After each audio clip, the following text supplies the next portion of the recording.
This episode is proudly brought to you by the TPG Telecom Foundation, dedicated to creating opportunities to improve the health, wellbeing and education of Australian communities in need. Hi, I'm Gilmour, MissingSchool co-founder and CEO, and this is Live&Learn. This is the podcast that unearths insights at the intersection of health and education, building a powerful alliance to keep kids with complex health conditions connected to school from anywhere. The podcast is recorded on Ngunnawal land, and we acknowledge and pay respect to the traditional owners of this land and the land on which you're listening. Welcome to our weekly webcast, a place to zero in on the interplay between health and education and to amplify the voices of those supporting school students to navigate their educational journeys despite complex health challenges. And today we have Kate Tomsett and Nicola Jensen. Kate Tomsett is clinical educator and researcher with Pelvic Pain and Endometriosis Foundation of Australia. She is a scholarly author with a background in molecular bioscience, paramedicine, education, and dance. Nicola Jensen is a registered nurse and clinical educator for PPEP Talk at the Pelvic Pain and Endometriosis Foundation of Australia. She has 13 years of experience as a paediatric registered nurse within the Women's and Children's Hospital Adelaide, and more recently as a school nurse. Welcome, Kate and Nicola. We're so excited to have you on Live and Learn. Thank you. Thank you for having us. Yeah, excited to be here. Yeah, so today we're here to talk about supporting school connections for students with complex medical and mental health challenges or conditions. Let's head straight to the first question. Tell us how pelvic pain and endometriosis impacts kids and why it's something every Australian needs to know and care about. Yeah, great question. I should probably start just by defining endometriosis, if that's okay. So endometriosis is a condition where tissue similar to the lining of the uterus grows outside of the uterus and in places that it shouldn't grow. It affects everyone really individually. So some people can experience pain. It can be really severe. Others will have no pain at all. Some people have whole body symptoms. So changes in mood, headaches, fatigue. Endometriosis is a contributing factor to pelvic pain, affecting the pelvic organs and the muscles. But it's really important to note that while endometriosis can cause pelvic pain, not everyone with pelvic pain has endometriosis. So there's a bit of a distinction there. So now that I've defined it, I'll go on to answer your question. So pelvic pain can really deeply impact school-age children on so many levels if left unmanaged. So the obvious one, physically, emotionally, socially, and academically, which can lead on to long-term economic disadvantages. Mm-hmm. So it's also important to note here that pelvic pain doesn't just affect those people with a uterus. It can affect anyone of any gender.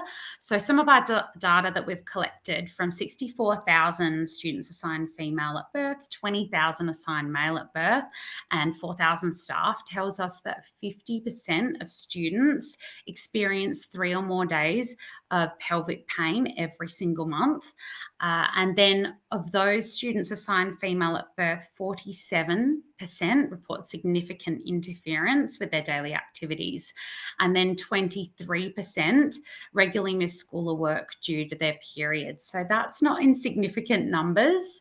And then additionally to that, 1 in 7 of those students assigned female at birth will later go on to be diagnosed with endometriosis. So I think with those statistics I'm showing you there, we can all say that this is really important for all Australians to know and care about. We all know someone, we all love someone who is affected by pelvic pain and or endometriosis. Yeah, thank you for such a insightful introduction and for those stats to really focus us on the next part of the conversation, keeping in mind how many people are affected. And you answered within it, one of the questions I was having was, can both genders or both girls and boys be affected by pelvic pain and or endometriosis? Will we, as we go forward, when we refer to male and female, it will be from birth, so sex at birth? Yeah, so we at PEP Talk, we talk in gender neutral terms. So we like to use assigned female at birth, assigned male at birth, just due to the factor that not everyone born with a uterus identifies as being female. Yeah. Okay, thank you for clarifying that. And please do pick me up if I don't do that. I think it's really important for the reasons that you've shared. Yes. So many people probably assume things about pelvic pain and endometriosis. What's the million-dollar question you get from parents or loved ones when their child experiences or is diagnosed with either of these or both? Yeah, lots of questions are asked. I guess the million-dollar questions are, is it life-threatening? And is there a cure? So fortunately, no, it's not life-threatening. It can't cure you. And unfortunately, there is currently no cure for endometriosis. However, there is so much that we can do to help manage associated symptoms if the symptoms are impactful. Yeah, that's very important to point out. And the fact that there's pain associated with it in some cases, or in most, even if it isn't life-limiting, it's having a big impact. And I'm sure we're going to hear more about that as we deepen into our conversation. So what's the most important thing that you want them to know when at diagnosis and in relation to these important questions? Yeah, the most important thing that I want them to know that there is help out there, that there are people who care about them. There are health professionals who care about them a lot. They are invested in this space, that they can live a really active, a really fulfilling and healthy life, and that the diagnosis doesn't have to define them. That there is people out there that can help navigate this with them and their families. Yeah, perfect. And we often hear this phrase, "You are not alone," as a bit of a wrap up of that. And psychologically to know that there are not only others out there experiencing it, but there's a whole body of knowledge and people like yourselves who can, and health professionals across the country who can support and assist, I think is really fundamental to anybody in this circumstance, that we can move through it together with others and with support. We'd love to know from both of you, what brought you into the world of pelvic pain and endometriosis? Do you want me to take it first, Kate? Oh, yeah, okay, I'll go first. All right. I think I have a few merging factors that brought me here. So I was diagnosed with endometriosis in my first year of nursing after many years of quite significant pain and heavy bleeding. I had a lot of people in my life who had not dissimilar stories to my own. So I've worked as a nurse alongside young people and their families my whole nursing career, most recently as a school nurse. And I think that's where I saw firsthand the impact that pelvic pain and period pain has on young people and how much school they were missing. And it's at that point that I thought, hey, I can have a really big impact here. I care about this. I feel passionate about this. And that's how I landed here at the Pelvic Pain Foundation of Australia, as a clinical educator, doing work that I absolutely love to help empower young people to know more about their bodies, more about pain, and how to manage that pain and get help when needed. Yeah, perfect. And that's the lived experience, right? Sitting behind that is not only absolutely informative, also validating, and but also brings the passion to the work and to make life different for others. Um, Thank you so much for sharing that with us. And Kate, what about you? Yeah, I think, I mean, yeah, Nicola's just such a beautiful human, and I always love hearing her story. For me, it was my sister, honestly. It was, and we might ask questions about that later, but being that person next to her, watching her live with period pain, pelvic pain, and then we found out she was diagnosed with endometriosis, and I hated that helpless feeling, and I didn't want people to have to live the way she lived. And I always say in all of the talks that we do as part of our work that I'm here because of my sister.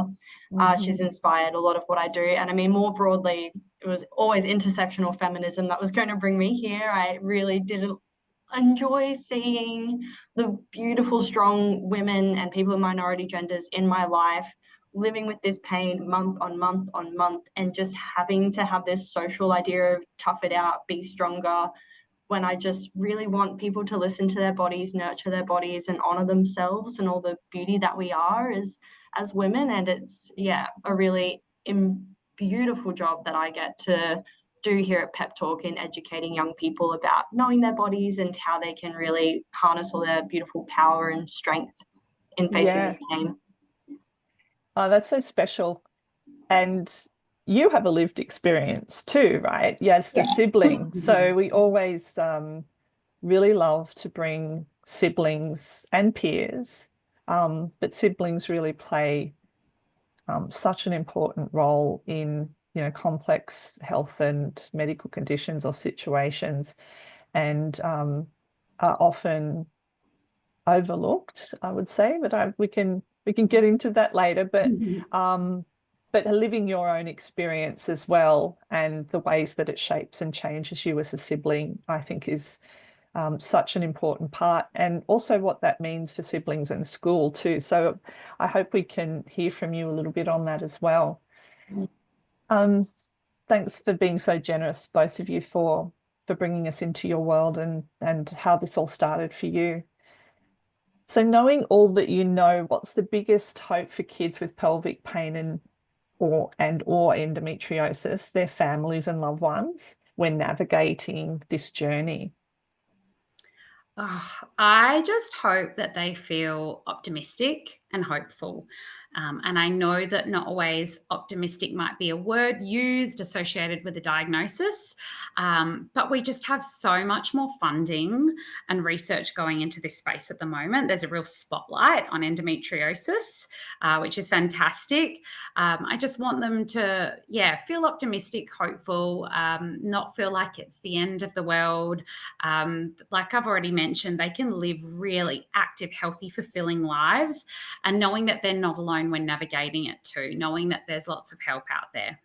And we're so happy that that spotlight is on and shining brightly, and that it means that, hopefully over the coming years, we're going to hear more and more, good news and more hopeful messages coming out of all the work that's going to take place as a result of this spotlight and additional funding. What are some of the common and perhaps frustrating public misconceptions about pelvic pain and endometriosis, and how have you seen these impact families? Oh, there's so many. So I'm just going to have to pick a few. I guess one of the misconceptions that I do see as a clinical educator while in schools is hearing from students who say, I've heard, or they've heard on social media or on TikTok or from peers that having endometriosis means you're infertile. So that is a massive misconception. So if someone is diagnosed with endometriosis, there's no reason to say they can't go on to have happy, healthy pregnancies. Yes, it can for some people impact their fertility, but not in every single case. So that's a massive misconception that we hear. I guess another one as well that's really frustrating is around the normalization of severe period pain. I think we all hear stories of people saying, oh, my grandma or my mum, they had really bad period pain, so mine is just normal. Any pain that interferes with daily activities, basically, is not normal, and it does need addressing. So being told that this pain is normal, period pain is normal, yes, having pain can be normal, but if it is impacting or interfering with daily activities, it isn't normal, and we do need to look at that a little bit further. Another misconception is that all endometriosis is associated with severe period pain. So whilst this can be true for some people, it's not the case for everyone. So someone could have endometriosis and have not very much pain at all, no pain. So it can really vary. And I think that this can often lead to people or others being dismissive of their pain. Yeah, that is so illuminating. And we've heard lately the term medical misogyny associated with this. Would you like to comment on that? Oh, You don't have to. I feel like Kate would definitely like to comment. This is one for her. Yeah.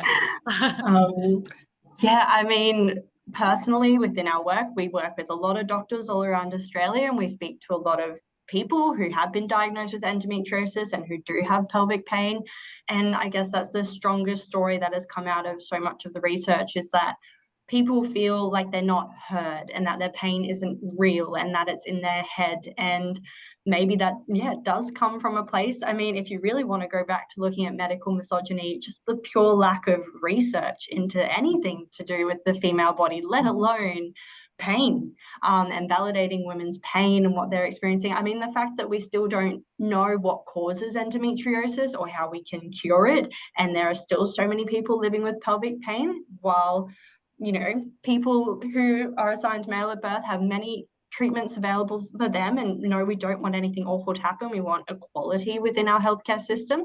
I think we're just so far behind with women's research, and it would be really beautiful for these women to feel heard and seen in their bodies and understand that anatomically we're not just little men. Yeah, we have cycles, and we need to embrace every part of our cycle. Yeah, and perhaps that's one of the biggest public misconceptions of all. Yes, and thanks for commenting on that. I feel like it's really important to bring that into the conversation, especially because it has been associated with this issue, and we don't want to shy away from that when we're talking about frustrations and misconceptions and the impact that they have, as you've both mentioned, which I might add is on top of the pain, on top of the condition, and on top of all of the other things that happen for a person when they're experiencing this, to then be dealing with that next level or next layer of pain, emotional pain, or hurt, or maybe even gaslighting. So it's important to really pick up on this. Is there a risk of delayed diagnosis, or are most cases of pelvic pain or endometriosis picked up easily? Yeah, that's such a good question. And I mean, when I started this work 4 years ago, I mean, it was back then it was 11 years from onset of symptoms until diagnosis. We've seen progress, and now it's around 6.5 years from onset of symptoms to official diagnosis. I mean, the thing that really gets in the way when we're talking about delayed diagnosis is the recurrence of persistent pelvic pain. And the definition of persistent pelvic pain, depending where you look in the literature, is anywhere from pain experienced on most days for 3 to 6 months. So for most of those people who have had to wait their 6.5 years for a diagnosis, they've already got persistent pelvic pain. And that is where that pain starts to become more than, those lesions in their body, that inflammation. That's when they get into that fatigue. Maybe there's some nerve pain, there's some anxiety. We see high rates of depression and anxiety in people with pelvic pain. The pain spreads. And I think that's the biggest thing that I would love people to take away, is that, yes, it can take time to get an official diagnosis of endometriosis. And that's because currently the guidelines say that the gold standard is that those lesions of endometriosis must be seen with a laparoscopy. We're getting better at our ultrasounds. We're getting so close, but there's just no simple tests at the moment to do a blood test or an ultrasound and say, yes, that person has endo. So please don't wait for that diagnosis. If you have pain, if that young person has pain, that is real, and that's really interfering with their lives. And there are things they can do from the moment they understand that pain to try and address it. You know, it's okay to start addressing it with any like anti-inflammatory medications, stretches, TENS machines, physios. And as you said, there's a whole team behind you who are really passionate in making sure that pain is managed. Yeah. So many excellent points there for people. And the thing that I keep hearing over and over again is pain as a signaler to something not being right, or, you know, taking us out of homeostasis and prodding us to pay attention to something, that we can and should take it seriously and address it, no matter what other people are saying about it. It's just this or it's just that, to keep that agency front and center in your own medical advocacy, to know that you don't have to be in pain and you don't have to wait, no matter what anyone's saying. Just keep going, keep working the frontier to make the discoveries of what's happening. And I guess it is a moment of celebration to say it was 11 years and now it's 6.5, but 6.5 years in pain, that's a long time. But I am hearing that there's some breakthroughs on the horizon, perhaps, or close anyway, which is really optimistic and hopeful. What kind of complications do kids with pelvic pain and endometriosis face? So this could include medical, it could include anything. Yeah. I mean, it's really, how long's a piece of string? And I mean, with the idea of this podcast, missing school is, such an incredible thing that people face because of initially the shame and the stigma that there still exists around periods and bleeding, and especially with a lot of people getting their periods in primary school and often not feeling that the rest of the cohort is educated about it or that it's normalized. So already we don't want to start talking about periods. We want to hide our pain. We want to pretend it's not there or dismiss it. We've seen that the rate of dropping out of school, the rate of absenteeism affects those students as well. And when we are talking about pelvic pain, we haven't mentioned it yet, but we are also talking about bladder pain and bowel pain, as well as pelvic muscle pain. So we don't want to exclude those people with painful bladders, those students who, as you can imagine, in the middle of class, feel the urgency to go up and get to the bathroom every half hour, every hour. And same with those with chronic constipation or diarrhea, bloating, and IBS. So those people also included in this big bucket. I guess the biggest complications that people will find is, most of that persistent pelvic pain. Maybe if it is left unaddressed, maybe then we are looking to some infertility complications. But as Nicola said, about 1 in 3 people with endo can still have babies just like anybody else. And it's just, if we don't address it, other things can start to appear with that fatigue and that anxiety of facing pain for most days. And especially if we're experiencing it on a cyclic, monthly, ongoing, iterative basis, that's when that pain can start to build. Yes, and I was going to ask that question is, does the pain, or can the pain increase cyclically? So I'm hearing that that's the case. So it could be low level in the background maybe, and then dials up at different times and stages of life, and hormonal changes might also affect that as well. Definitely. We see those symptoms onsetting, with the first period, but and especially I think that is what makes women's pelvic pain so much more, prevalent, is that we do have that monthly inflammatory event that is a period that, yes, it is a natural, beautiful part of our body, but there's inflammation, our body is being told, hey, there's something going on here, there's some pain, there's some things we need to listen to.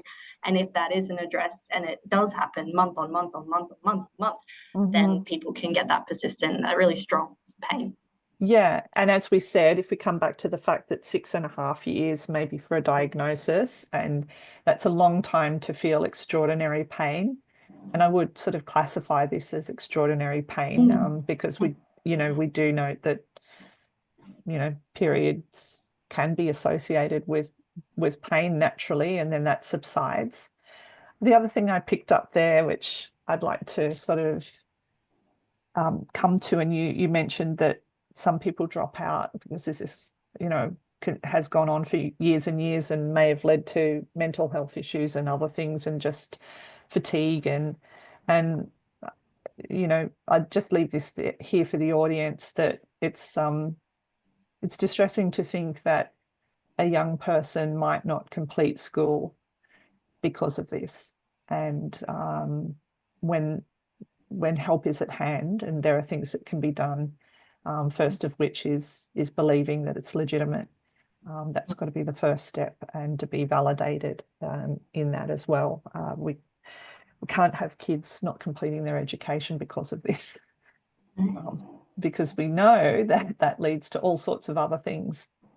And that's why we're having these conversations, because we want young people, as we talked about in the beginning, not to just identify with their health condition or their situation, to be able to be seen and recognised as a student, a friend, sister, brother, whatever, and just to be held in the full expression of who they are, rather than just be, living under the cloud of that diagnosis or not having a diagnosis.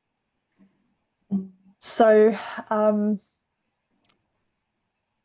next question is, how are siblings and peers of kids with pelvic pain and endometriosis impacted, and what should families be across?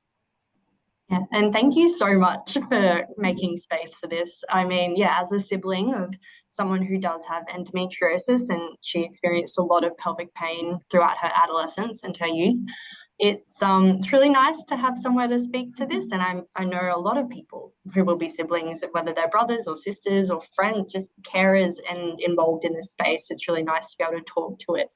I mean, my parents did as best as they possibly could. I know parents have a lot on their plate, but yeah, as you mentioned before, it can sometimes make one feel overlooked, or, well, her period's absolutely awful, so any bit of pain that I experience, that's nothing compared to her. I mean, she's throwing up, she's passing out, she's having to change pads and tampons every 2 hours. I've just got some cramps. Like, I can push on, this will be fine. And it very much is easy to minimize that. But also, I feel like for siblings, and once they're made aware of it, especially if they're assigned female at birth, that there is a genetic link that has been found with endometriosis. So that little niggle in the back of your mind of, oh, could this also be me? And especially for, if I was a younger sibling, luckily I'm older, but if I was younger and looking at my big sister go through this, the dread and the fear and the priming for pain that a young person might experience. So I'd really encourage parents to let them know that, yes, this is an older sibling's experience, but please don't think that periods will be the end of you in sport and the end of you going to school and friendships. Like, periods can be so much more. And make sure that, because we know if I tell you something's going to be painful and then I do it, you're going to experience some pain. Mm-hmm. So if we can, again, try to still validate that sibling's experience, but also let the other sibling know that it will be okay. And periods can sometimes do this, but there are ways to manage it. That would be incredible too. Yeah. And did you feel yourself becoming hypervigilant for your sister and feeling a responsibility to look after her as well? Oh, girly, yes. Like, my whole job, my beautiful co-worker who first did this job with me said, gosh, you just walk into a room and you are aware of everyone's emotions and their status. Like, that has gone on to so much of my life. And yeah, for my sister, obviously I'd be at school, I'd be the one packing the extra pads and the tampons. I mean, even now, I'm the one sending her TENS machines and going to gynecology appointments with her and going to pain specialist appointments with her and setting her up with the best team that we can. And yeah, you're on high alert. You're, especially as a big sister, you're protective and you want to make sure that they're best cared for. And yeah, I would definitely say that it heightens not only your awareness to one person, but to others in your life as well. Yeah. And you don't have to answer this, but was there resentment there at times as well, and then guilt for resentment? Sometimes I have worked through this very well with my psychologist. I was definitely an overachiever. I was a perfectionist. I had to get straight A's. One time I got a B in high school and I cried and demanded to take the test again until I got an A. So yeah, there was definitely, because you had to be the good child. You had to cause less problems. I had to perform. I had to be seen. I had to be the academic excellence kid, the girl who got ducks, the girl who was school captain, the girl who was head of the volleyball team and dance captain, to feel like I'm still part of this family. Yeah. And I mean, not resentment, but definitely, I very much have empathy for how beautiful and strong my parents were. They had, you can cut this out, but you had, I mean, please don't if you don't want to, but my sister was diagnosed with Asperger's and, now would be autism spectrum disorder. I had an eating disorder, and then Georgia with her endometriosis and pelvic pain. So they were juggling so much.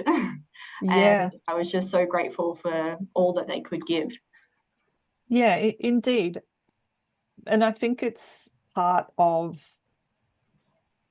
the things that go on in families where there's this complex kind of health situation going on can spiral out to a whole range of other things, as you've pointed out there, and both adaptive and maladaptive behaviors coming out, which, let's just put it under the category of people trying to cope with what's ahead of them or present, so there's also grief associated with these things happening and things missed out on because of them as well, and people feeling disappointed because of that on behalf of one another or together. So it is really complex, and I feel like it's such an important conversation to have, because we do know that siblings' school life, attendance at school, but also school life can be fractured by what's going on in their family to do with a sister or brother who has a health,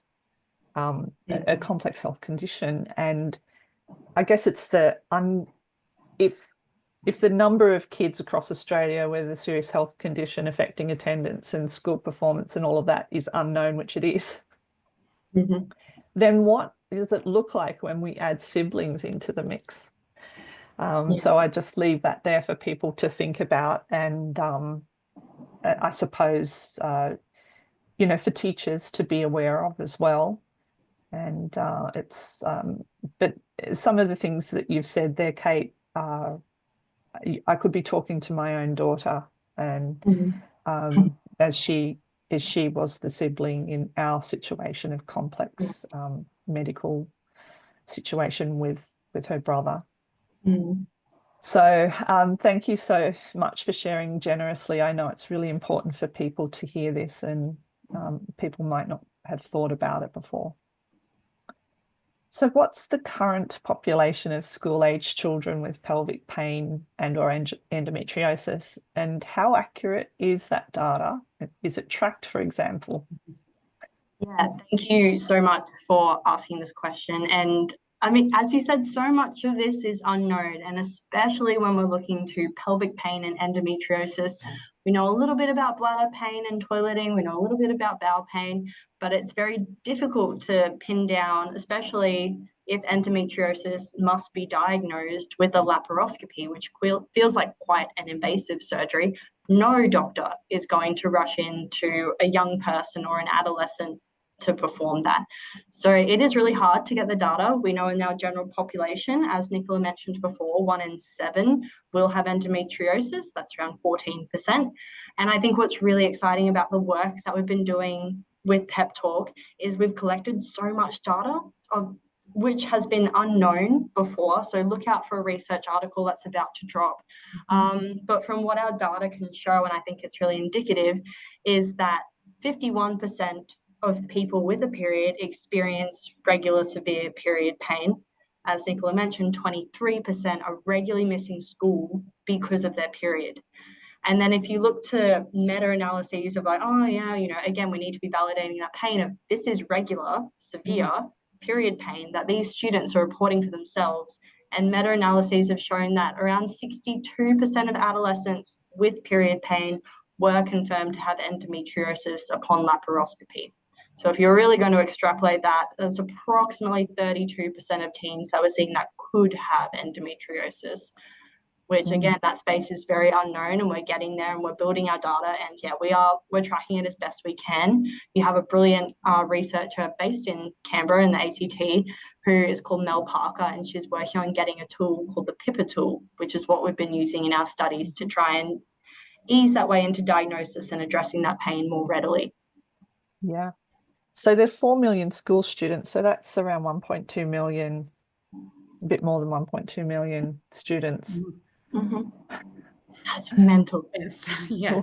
We quote the 1.2 million. This is why I know this without even pulling out a calculator, because up to 30% of kids have a complex or chronic health condition serious enough to affect their education and attendance. So that 30% is 1.2 million. It's probably a bit more than that now. School students.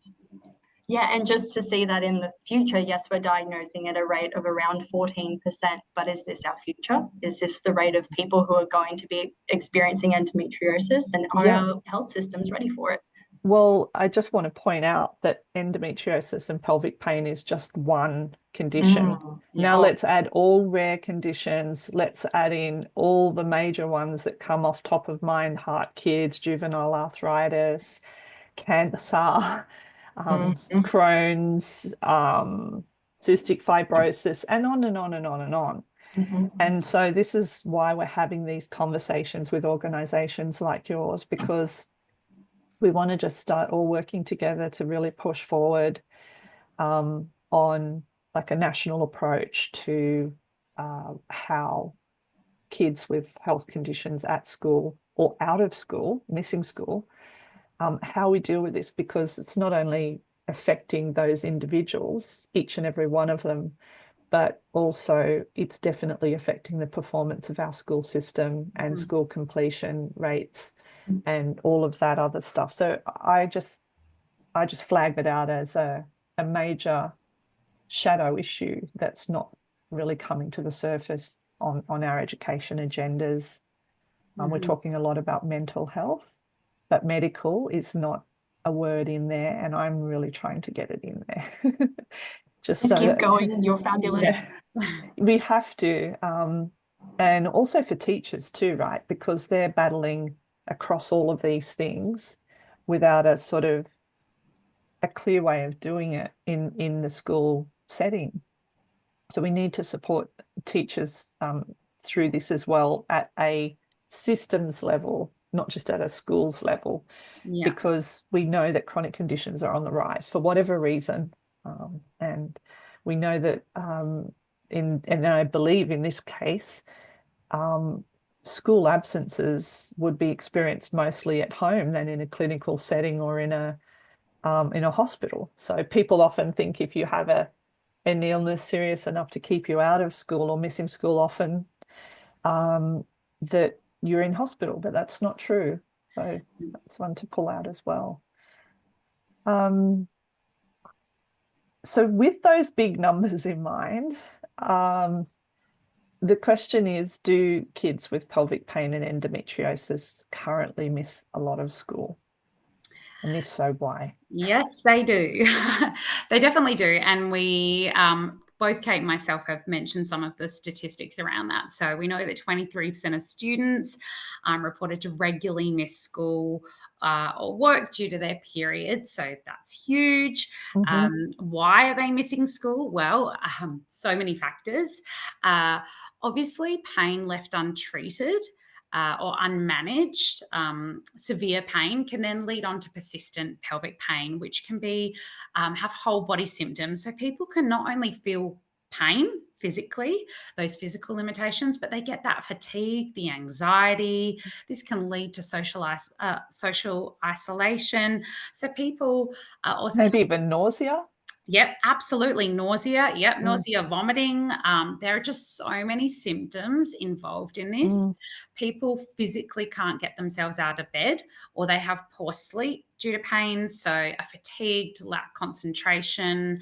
But also there's those factors that are involved that once they are at school, there's limitations at school in terms of, can they get to the toilet and have a longer toileting break in between class?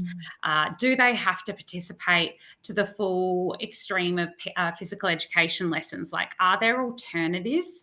People miss school. When they're in pain, they miss school. They don't show up.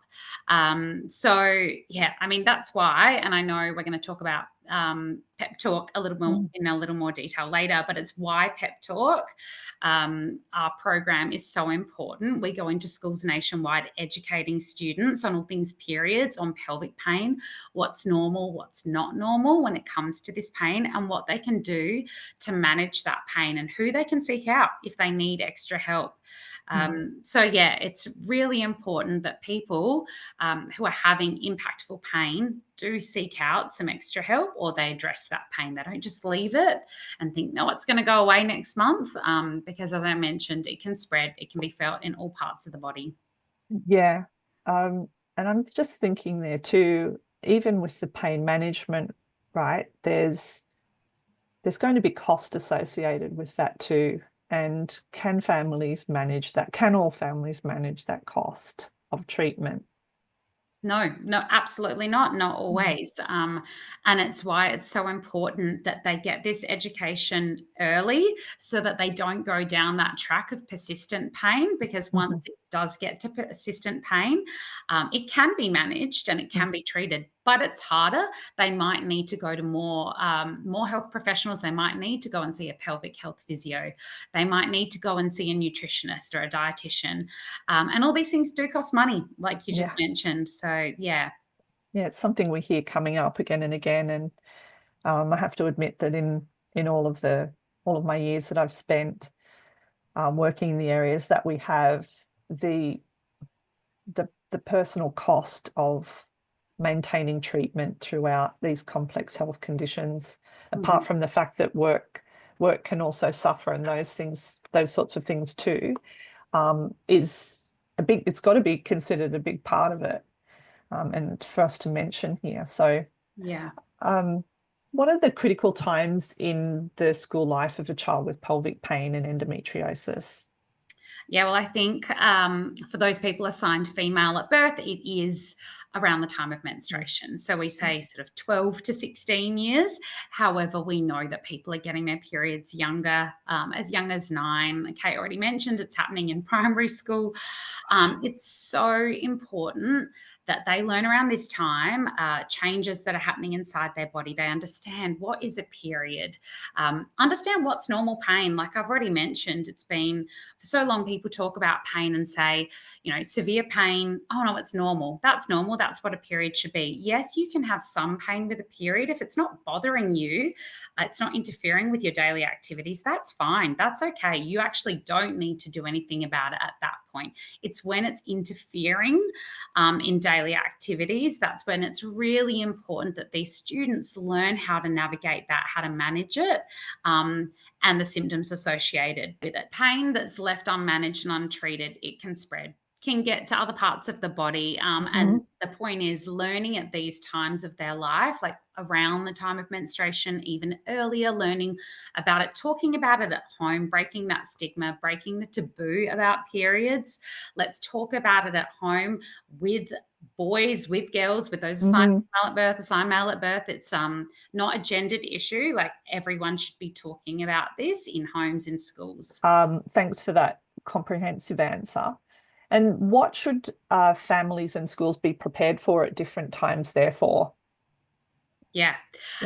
Look, I think young people teenagers, they are going through so many changes in their lives, so many things going on. So they've got obviously the physical changes, but social complexities, there's homework, there's assessments, there's family life, extracurricular activities. It's a lot.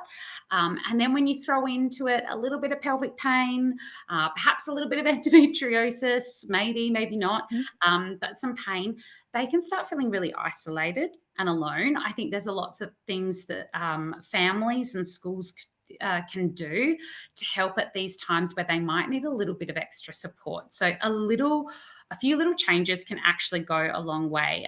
So in every scenario, it might look a little bit different, but perhaps at school, and I've already mentioned this, it can be little changes like longer toileting breaks in between lessons. So people have time to go change their menstrual products. They have time to stretch, get some water, perhaps take some medication if they need to. It's having some breaks in class where there's time for stretching, there's time for movement, so people aren't sitting for prolonged periods of time. It might be modifying or adjusting PE lessons for those people, so they don't have to do as high intensity and high impact activities when they're having a pain flare. So for people who are experiencing pelvic pain, making small tweaks can just really go a long way. And the idea is we want to keep people in school, right? We want them showing up. And if schools are making these small changes, these small allowances, and it's the difference between them staying home or coming to school, then why not make these allowances? Yeah, for sure. And some of the things that we talk about as adjustments would be good for everyone. Yeah, absolutely. Not Everyone just people wins. with pelvic pain. I think everyone after sitting down for some time could do with a stand up, a stretch. I know personally I need that. So yeah, I think for everyone it could go a long way. Yeah, what comes to mind, I'm just going to say it out because it might sound a bit strange to people, but just thinking about yoga where there's, in any single pose, there's just multiple adjustments you can make, or you can go in deeper, or you can operate at a much more, learn a beginner level. And I think this is where we have to see schools heading with activities, excursions, where there's a sort of a range of things, and people can have those different options just as business as usual, rather than even having to see them written into an individual learning plan, which is, this is about the time in the process where I mentioned the disability standards for education. The disability standards also apply to medical issues, health issues, illness as it's defined, or disease. And the standards enable a whole range of things, ongoing access to classrooms, which we say should occur whether the student's at school or not at school, and the use of technology for that access in the 21st century, learning alongside peers, having additional supports, having assistive devices such as a telepresence to enable that access if you can't be physically present. Meanwhile, we're all working for that physical presence. But importantly, as we've just mentioned, adjustments so that you can have participation on the same basis as others. And but the only footnote that I'll put there is that I could see how this particular topic might not be seen as a serious health issue that would trigger the disability standards. And I would say that it is, given the definitions in the standards would absolutely cover it. But I could see how it would, there'd be sort of this fear around, well, now we'll have everybody who's having a period and period pain wanting an individual learning plan under the standards. And so, yeah, I think that's a really interesting topic. You might want to comment on that right now or not. Look, I think there's a lot to be said there. Yeah, even the talk of, everyone with a period is suddenly going to want their own learning plan and they have their own special allowances. Just that alone, so much to say to that. Yeah. I mean, what I've been talking to isn't just saying that everybody suddenly can sit out at PE lessons, that everyone gets extensions on their assignments. We're not talking about that. It's about, you know, someone who has seen their doctor and perhaps does have, you know, a letter from their doctor to say this person might need 10 minutes extra at toileting breaks, or might need to go and access medication throughout class, stuff like that. But also I think that schools, just like you said, having small break times in class, I think everyone could benefit from that. Just to stand up, stretch, everyone move your bodies around. Yeah, I think that everyone could benefit from that. But we're not saying that everyone who has a period needs their own specialized learning plan. Yeah. And it's because we also don't want that pushback, right? We're trying to establish here that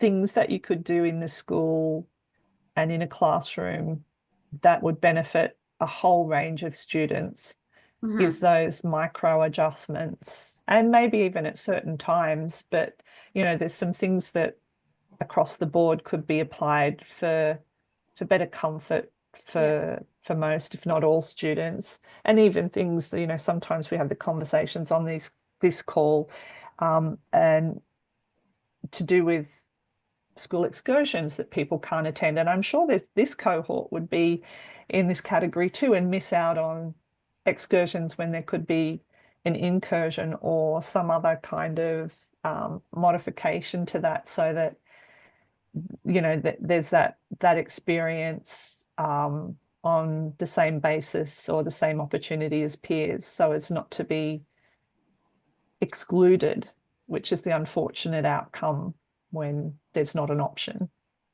Yeah, absolutely. I mean, the biggest thing that, I mean, especially going into schools, we hear about school camps. You know, imagine being someone with period pain and say going somewhere where there may not be a toilet for you to go camping and change your pads and your tampons or your menstrual cups and have facilities to feel hygienic and fresh and like you're managing well. Yeah, just these kind of things, I think, schools need to keep an eye on. And I know I've had people talk about even swimming carnivals as an incursion or an excursion. And maybe just having allowance for that, or having a school uniform where period swimwear is the school uniform. Little things like that can make everyone feel more accepted. Yes, not white swimmers, like we heard about in one school recently, where their uniform is white swimmers. No, that's a big no.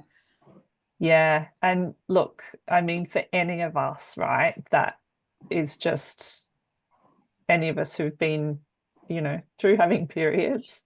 I'm on the other side of that now, but it's always that thought there, that horrendous thought, right? And then you add the layer of being a teenager, or as you've shared, and I won't go into it on this call, but the fact that younger, it's getting the onset. No, onset's not the right word, but getting a period is happening at a younger age. It's just having attention drawn to you in that way as a young person is the worst thing ever. I mean, you know, you just want to really blend in, right, at some point, and having that kind of attention, which I would say or can also lead to bullying as well. So we want to avoid all of that. I also really love, and I know we're going to get into it as you share with us more about PEP Talk, I'm sure, is the fact that this education is for all students. So we want to make everyone aware. We want to be able to have these conversations openly and remove that stigma that's associated with what is just a biological, just talking about period now, it's a biological thing that happens. And it happens to half the population, well, you know, theoretically. And we can't have it being sort of stigmatized in the way that it's unhelpful, and then I imagine that again loads on extra layers for those who are having difficulty with that. So I suppose that leads us to the next question, which is, what are the biggest challenges and vulnerabilities facing kids with pelvic pain and endometriosis at school? And please share with us as part of your answer, you know, how that's being addressed, and if you want to share what you're doing as an organisation to tackle that. Yeah, definitely. I mean, I think Nicola touched on the majority of it there, that, yeah, the shame, the stigma, being able to access and turn up to school, feeling secure, not, having to worry about leaking and, all these things when you just want to be in class focusing on your math equation. And as we already spoke to, absenteeism, students missing school, but also presenteeism of being, we know people in pain. When you're in pain, your body is making you pay attention to that pain. So it's very difficult to focus and stay concentrated and present in class. I think also you kind of led to their just access to period products in schools. It varies between state to state. But yeah, it's the Share the Dignity big bloody big survey found that 64% of menstruators struggled to afford period products. So being able to have that at school as a safe place for people to access would be another huge task.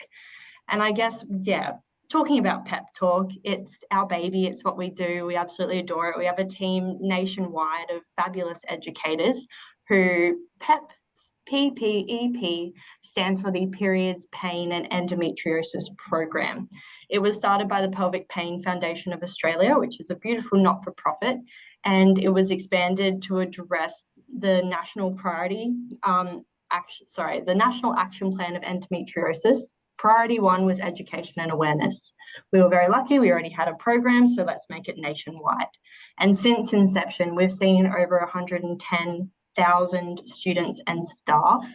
And our program is really focused on teaching students, whether they're assigned female or male at birth. We can run a co-ed session. We'll do anything to get that pep talk in there and to break down any stigma.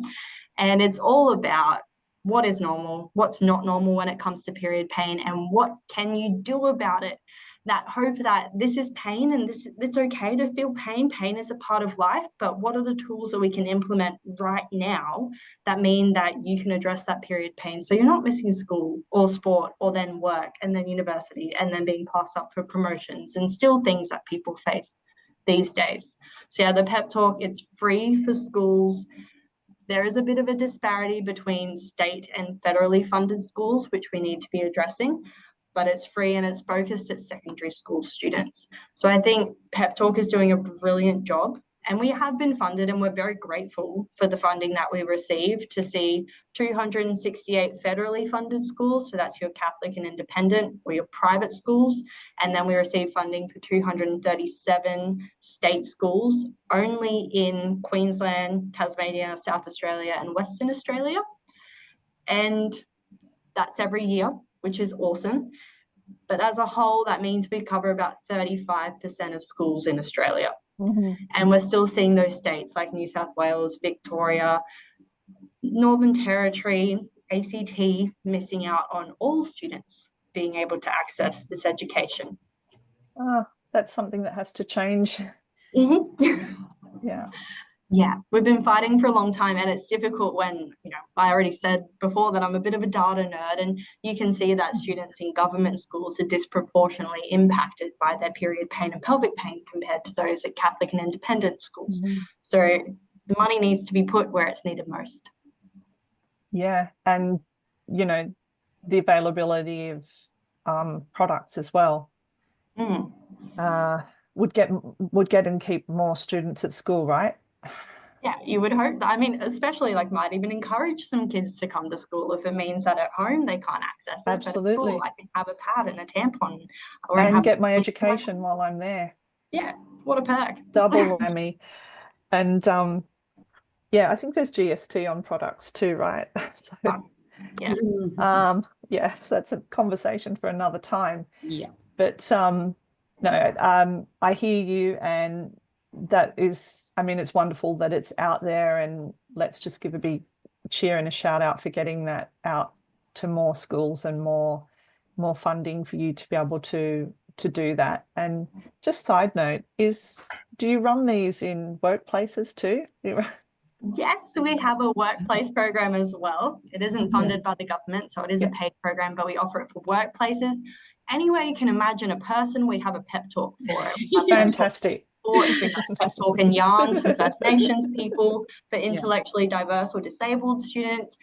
Any way you can bring a group of people together to talk about anything, you can put a pep talk there. That's so cool. I kind of figured that if it wasn't happening, that might be something that needed to happen as well. So thank you so much for the work that you do. So as we head to the last part of our conversation, which has just been so incredible and so enlightening and so refreshing to get into detailed talk about periods openly, and not only that, but the other types of pelvic pain that you talked about as well, and pain itself, pain as an issue itself, and the spreading of pain, and then the associated things to do with pain that can occur, and the emotional challenges and the psychological challenges of managing something like that for such a long time. I could say so much more in a wrap up, but I should just ask you, is there anything else that we need to say here at the end of our conversation about pelvic pain and endometriosis? I think firstly, also if we could get some extra funding to be working in primary schools so we can address and educate people so they can know what a period is before they have it, that would be incredible as well. And yes, obviously our further funding and for all states. Yeah, so incredible, especially since you've said that, you know, that age is changing as well, or children are getting the period in the younger years. We've been asked to a school in the Northern Territory with students menstruating in year 3. So yeah, it's really important. We can do and this. then that's just a whole other conversation about why that's happening, but we just need to know that it is happening, and so vital for younger people to know. And even if it wasn't happening, it's going to. So that preparation just destigmatizes from such a young age then, and you're just, you know, I think that kind of it's treating something at the root cause rather than after the fact, and that makes such a difference. I would also like to add, sorry, but I would really love to add that yes, all these stats that we've spilled are definitely for the national average, but we do have those groups who are identified as a priority group, and we are really privileged that we get to work in regional and remote areas with First Nations people. And I just wanted to highlight that although the national average for people missing school because of their period is 23%, in regional areas we find that it's 26%. In government schools, it's 28%, and then 33% of Aboriginal and Torres Strait Islander students are missing school regularly because of their period. So we are very privileged to be in a space where we can access this education and be close and central, but people need it. Yeah, and that's one worth reflecting on all on its own, is that just those different cohorts and the disproportionate effect in different cohorts, which is often not part of the conversation and really should be. Thank you so much for sharing that with us as well, as so that we can take that with us as we close out. So you each get a stab at this. Call to action. What's your call to action for pelvic pain and endometriosis in 7 words or less? Mine is book a pep talk. I love it. Nicola. My call to, we talked about it yesterday and we're like, you're going to do book a pep talk. Okay. Oh, now I've got to think on the spot. Okay. Mine is call to action. Oh goodness. I was just going to say, talk about periods and endometriosis. Talk about it. Let's just talk about it. Breaking the stigma, breaking the social taboo. Yeah, amazing way to end. And so I want to give a special shout out to both of you for making time to talk to us and sharing your knowledge, experience, lived experience and wisdom so generously today, and being willing to just jump right into some of the deeper parts of the story and the experience. And also, of course, to Pelvic Pain Foundation of Australia and the work that you do. So everyone you'll find Pep Talk there, as well as a whole bunch of other things. Go there, give generously, support, and find the help that we talked about at the very beginning. You're not alone. So you'll find that at pelvicpain.org.au.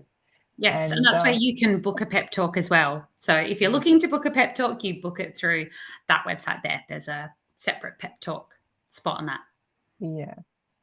Yeah.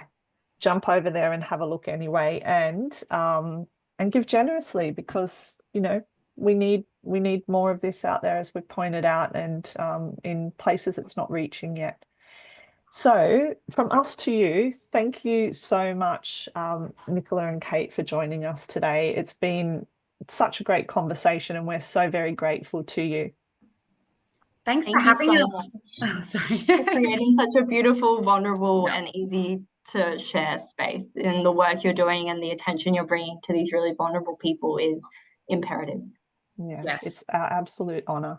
Yeah, thank you very much for your time with us today. We've had a blast, and we love shining a light on really important issues like we've spoken about today. Thanks everyone for tuning in. Help us turn up the volume so all kids are seen and heard. Follow along, like, share, comment, or leave us a review, because we love hearing from you. And if you want to donate, head to MissingSchool.org.au, because every dollar makes a difference.